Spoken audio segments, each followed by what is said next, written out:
Hey creators, ready to take your videos to the next level? In this quick tutorial, I'll show you how to remove the green screen in CapCut and unlock endless creative possibilities. Let's dive right in. First, open CapCut and start a new project by tapping New Project.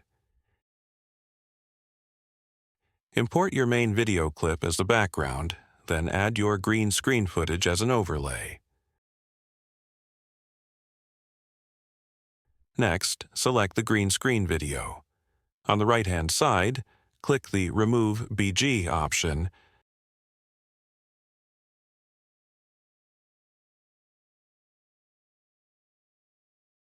and then choose Color. Use the color picker to select the green area on the video.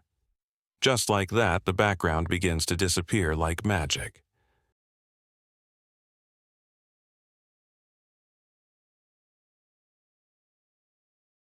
To fine-tune the result, select the green screen video again.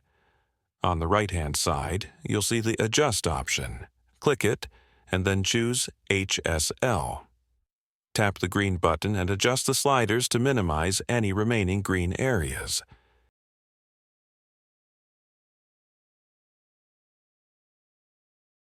You'll see those unwanted green tones fade away, leaving you with a clean and polished result. And that's it. Your green screen is now removed, and your overlay blends seamlessly with your background. Pretty cool, right? If you found this tutorial helpful, don't forget to give this video a thumbs up and subscribe for more editing tips. Let me know in the comments what you'll create with this technique. Thanks for watching, and happy editing.